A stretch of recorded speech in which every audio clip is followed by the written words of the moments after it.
bisohore mu rugo iwawe kuko bizana ubukene, bizana imyuka mibi ndetse biteza impagarara mu rugo. Muraho neza nshuti zanjye zo kuri Star 204 TV, ikaze wahageze, ni kwa Koko. Bahaye ikaze, niba uri mushyashya kuri iyi channel yacu, kora subscribe kugira ngo ikindi gihe tuzajya dushyiraho ibiganiro byacu uzajya ubibona, kandi ukore no kukazogera. Nkomeza gushimira abantu mwakoze subscribe ndetse mukomeza gukurikirana ibiganiro byacu, turabibona, comment mutanga, Imana ibaha umugisha.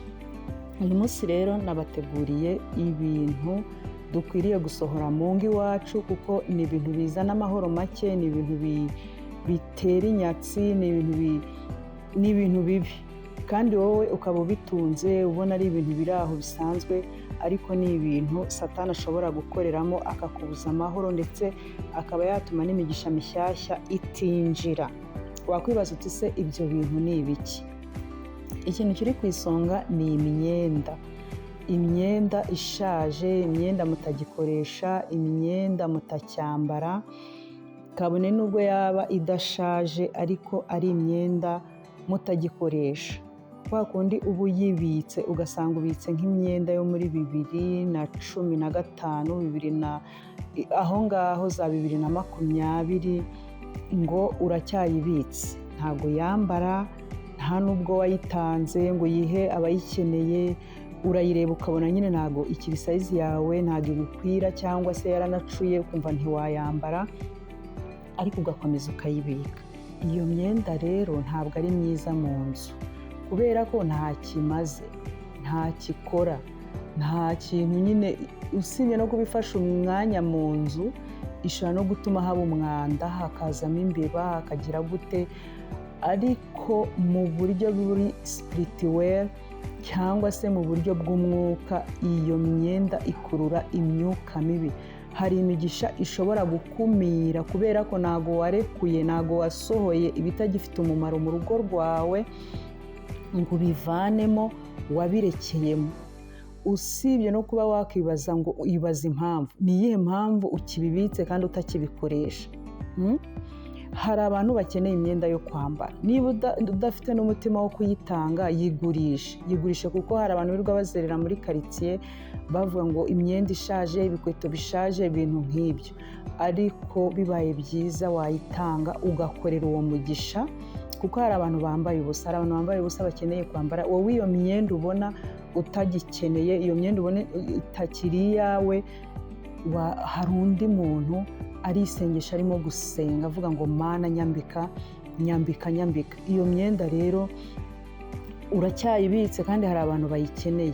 Urimo gufunga imigisha yawe, urimo gutuma ibindi bintu bishya bitinjira mu rugo, urimo gutuma hataza indi mpumuro nshyashya. Sohora, yaba ari iy'abana, yaba ari iyanyu mwebwe bakuru, mukaba mutakikeneye, mukaba mutakikoresha, jya muri garderobe cyangwa n'ahandi ubika, mu mamari n'ahandi, mavarize, urebe imyenda mutagikeneye icitse utashobora guha umuntu, bishyire muri puberi. Iyo ushobora guha umuntu akaba yayambara, korera umugisha urekure kugira ngo nawe wakire. Arega nta muntu wakira abumbye ibiganza, biragusaba ko ufungura ibiganza, hanyuma nawe ukakira ibintu bishyashya. Ikindi kintu rero nanone gishobora kuzitira amahirwe yawe ni inkweto zishaje. Ugasanga inkweto zaracitse, uhora uvuga ngo nzazidodesha, nzazikoresha, umwaka ugashira cyangwa amezi 5, ugasanga inkweto zabaye inkweto. Izo nkweto ntabwo bikwiriye ko inkweto utacyambara ukomeza kuzibika mu rugo iwawe, kuko inkweto ni ikintu gikomeye mu buryo bw'imitekerereze cyangwa se mu buryo bw'umwuka. Ni uko imyanda igenda ijyamo, hari imigisha yawe iba iri kwifunga. Murabizi ko ibirenge, inkweto nizo ukandagiramo ugiye gushaka ubuzima, ugiye gusohoka mu rugo wambara inkweto. Ni ukuvuga ngo inkweto ni igikoresho gikomeye ku buzima bw'umuntu bwa buri munsi. Noneho rero reba, ziri aho ngaho, ziraparitse, zizamo ivumbi, ntizambarwa, nta kintu zikoreshwa, ukaba urazibitse gusa. Ese wibwira ko ntabyo uhambiriye? Urihambiriye wowe ubwawe, urimo uriteza inyatsi, urimo uriteza imyuka mibi ushobora gukorera muri ibyo bintu bitagikoreshwa, bidafite umumaro. Satani akaza akabyihishamo, kuko ikintu iyo kidakoreshwa kiba gifite ikindi kintu kigikoresha. Rero rwose ibintu udakoresha mu rugo ntukazajya ubibika. Niba ikintu utakigikoresha, hari ikindi kintu kigikoreramo kigikoresha. Birakwiye rero ko inkweto zishaje cyangwa se n'izitakibakwira, ndakomeza mbabwire, hari igihe inkweto ziba zidashaje ariko wenda mwarazisize, cyane cyane nko ku bana. Niba umwana akura, imyenda yo ntikura cyangwa inkweto ntizikura, zirasigara, ikirenge cye kirakura, ugakomeza ukazibika, ukavuga uti hari n'igihe usanga nta n'abandi bana ufite bari inyuma ye bazabyambara, ugasanga urabuze ngo nzazibika, ntawamenya se urumva uzasubira ahashize hawe? Ibyo ari byo byose ahashize iteka haba ari habi. Wakabaye usingira ibyiza biri imbere, ugatumbira imbere ibyashize nyine bigashira, ariko uhora muri ntawamenya. Ahari iriya shati nzongera nyambare, wenda ziriya nkweto nzongera nzambare.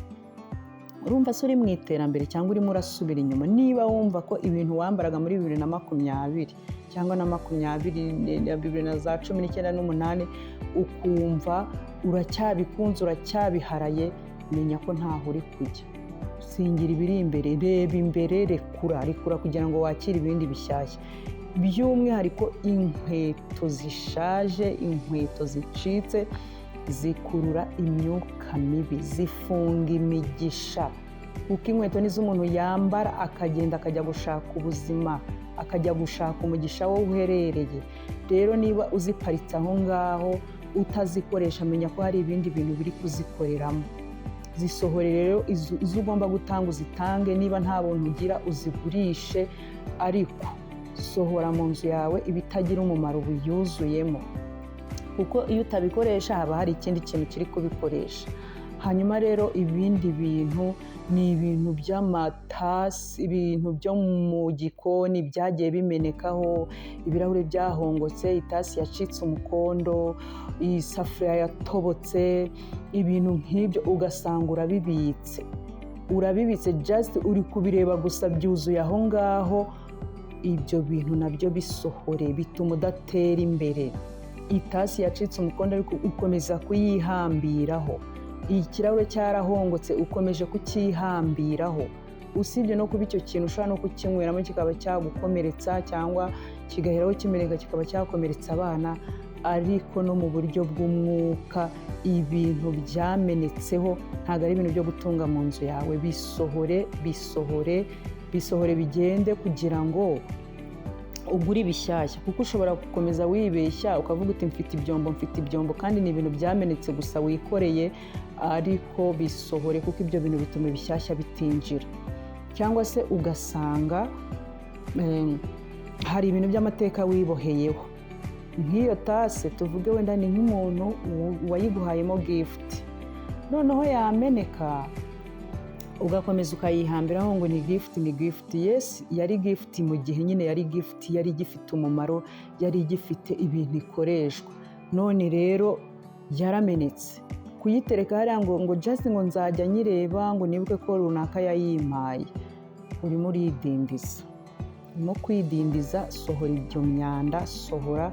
Ibyo ni ibintu byose bituma amahirwe aza akabura hajya, kuko niba ukeneye ibyombo ariko ukaba ubyujuje by'ingwizamurongo bidafite umumaro, bizajya hese ibindi bishyashya n'ibiza. Banza ugire ibintu usohora, banza ugire ibyo urekura, kugira ngo wakire ibindi bintu bishyashya. Ibindi bintu rero udakwiriye gutunga mu nzu iwawe ni ibintu by'ibikoresho bya kera bya elegitoronike. Uzi ko hari abantu akabika na sharijeri, kandi arabizi yarapfuye, ariko bati ntawamenya nzakenera twa dusinga twamo imbere, ikiriya kibuno cya sharijeri nshobora kuzagikoresha. Oh my God! Ibyo bintu rwose, ibyo bintu bisohore. Ugasanga ufite ikiradiyo cyapfuye kera, ariko ngo utegereje kuzavanamo piyese, kandi iyo piyese ntunayivanemo, ugasanga ukimaranye nk'imyaka 5 cyatoye uruhumbu, urakibitse. Ibintu by'amasuri bya kera byapfuye, ibikompiyuta byapfuye, ibisikirini, ugasanga urabibitse iwawe wagira ngo ni muri mizi. ibyo bintu bisohore kuko bizana imyuka mibi. Nakubwiye ngo ikintu iyo utagikoresha kiba gifite ikindi kintu kigikoresha. Musohore rero, musohore ibyo bintu kuko Satani abikoreramo. Ibintu by'amaradiyo twabivuze, ibintu by'amapasi byapfuye kera, ugasanga ibyo bintu urabibitse, bijyane mu byuma bishaje cyangwa se ntabwo nzi aho uri bubijyane, ariko bisohore mu nzu yawe, bisohore kuko ibyo bintu ni ibintu bibi, ni ibintu Satani akoreramo cyane. Ibindi bintu ni ikintu cyo gutunga ikintu kidakora nk'isaha, ugasanga umanitse isaha mu nzu ntabwo ibara. Hari n'igihe aba ari ibuye ryashaje gusa, ariko kubera iki se utahindura iryo buye ushyiremo irishyashya, ujyane n'irishyashya? Isaha just ngo ni umutako, ariko ugasanga none se niba utayireberaho igihe, ubwo urumva koko bimeze biti? Oya, niyo saha niba ari ibuye ryapfuye ryashaje, rihindure isaha yongera ibare, kuko iyo ihagaze mu buryo bw'umwuka uba uhagararanye nayo. Ni ukuvuga ngo wowe uri kubara saa moya kandi wenda tugeze nka saa 12 z'umugoroba, ubwo se urumva utarimo gutakara? Iyo saha ntabwo ari isaha yagira ikintu ikugezaho. Niba yarapfuye yikoreshe, niba ari ibuye rihindure, niba yarapfuye completely bidashoboka yisohore, umenye ko ukeneye iyindi nshyashya kugira ngo ugire n'umwete wo kuyigura. Ariko nukomeza kwibeshya ko ufite isaha kandi itabara, rwose urimo urikerereza mu buryo bw'umwuka utabizi. Hari imigisha uri gutuma itinjira mishyashya, ntabwo uri gukorana n'igihe. Ikindi kintu rero, ibintu by'ibipapuro, dokima za kera, ugasanga umuntu abitse na kalendari. Hari abantu rero buriya bakunda kubika, akabika kalendari yo muri 2000 akaba akiyibitse 2005 2007, ngo ntawamenya ngo nshobora kuzibukiraho itariki. Mukagira Imana, ubu ngubu ko hari na telefone ushobora gusubiza inyuma, hari mashini ushobora gusubiza inyuma n'ibyabaye muri 60-70 ukabibona, ni gute ukiziritseho za kalendari? Bitera umwanda. Icyo ni icya mbere. Udukoko dutandukanye dushobora kubyinjiriramo ngo urabitse, ariko no mu buryo bw'umwuka bw'imitekerereze. Ibyo bintu wizirikaho bikurekera hahandi nyine icyo gihe byakoraga. Rero niba ushaka gutera imbere, niba ushaka kuba mushyashya, niba ushaka kugendana n'ibishya, rekura ibyahise. Ugasanga umuntu ari muri pansiyo ariko aracyabitse amakayi yigiyemo muri pirimeri, muri segonderi, ngo nyine ngo ntawamenya, ngo umwana wanjye agashobora kuzayikenera. Ikayi wigiyemo wowe wa kera, umwana wawe urumva azasubirayo akajya kwiga iki mu ikayi yawe? Ubu ngubu turi mu bihe byihuta. Ayo makayi, ibyo bipapuro bidafite umumaro bya kera, ugasanga ibintu byose ubyirunzeho. Ibyo bintu ni ukutarekura, ni ukutajyana n'igihe. Ubuzi ngo urabitse, ariko nawe hari ukuntu uba uziritswe utazi, hari ukuntu uba uziritswe utabizi. Rekura ibyo bintu, rekura ibishyashya byinjire, rekura imigisha mishya yinjire. Gira ibintu rekura kugira ngo ugire ibindi wakira. Rero ibyo bintu buri muntu wese aho agiye abifite mu rugo iwe, nabirebe abirekure, kubera ko ibyo bintu ntabwo ari byiza kubika ibintu utagikoresha. Nababwiye ngo ibintu utagikoresha hari ibindi bintu biba bibikoreramo, utwo dukoko, iyo myuka mibi, ibintu bitandukanye bikorera mu bintu wowe utagikoresha. Niyo mpamvu ukwiriye kubirekura. Ibishoboka ko wabitanga ukaba wagiha umuntu ukabona cyamugirira umumaro, kimuhe. Ariko ibyo ubona bitagikwiriye no gutangwa, bishyire muri puberi, bazabijyane mu myanda, ariko ubisohore mu nzu iwawe, kuko bikurura imyuka mibi, bituma amahirwe atinjira mu rugo, bituma habaho ibintu biri aho gusa ukabona uhora mu bintu bimwe, nta bishyashya, nta kigenda, ibintu byose urakora bikanga. Kenshi ni ibintu muba mubitse mu nzu utabizi, ariko wowe ugize amahirwe yo kubimenya, ugize amahirwe yo kumva iki kiganiro, gira ibintu usohora mu rugo muri iyi 2026, urebe ngo imigisha irisukiranya. Bisohore, bivanemo ibyo bintu wabitse kandi bidafite umumaro, ibintu biraho, ukabona ibintu ni byinshi, ukabona inzu yuzuye ibintu, kandi wakwitegereza ugasanga byose nta bigikoreshwa. Ibyo bintu rero mubisohore, mubivane mu nzu, kuko ibyo bintu nta mumaro bifite. Ukore isuku kandi unikiza, winjize amahirwe mashya mu nzu iwawe, winjize umugisha mushya mu nzu iwawe. Biragusaba kugira ibintu ubanza kurekura, ubanza kujugunya, ubanza kuvanamo, kugira ngo imigisha mishyashya yinjire. Iyi ni Star 204 TV, nk'uko nabibabwiye ni kwa Coco. Mwakoze kubana natwe. Niba uri mushyashya, kora subscribe kugira ngo ikindi gihe ibiganiro byacu uzajya ubibona mu ba mbere, kandi mwibuke gukora no kukazogera. Hanyuma rero Imana ibampere umugisha. Mwakoze cyane. Bye bye bye.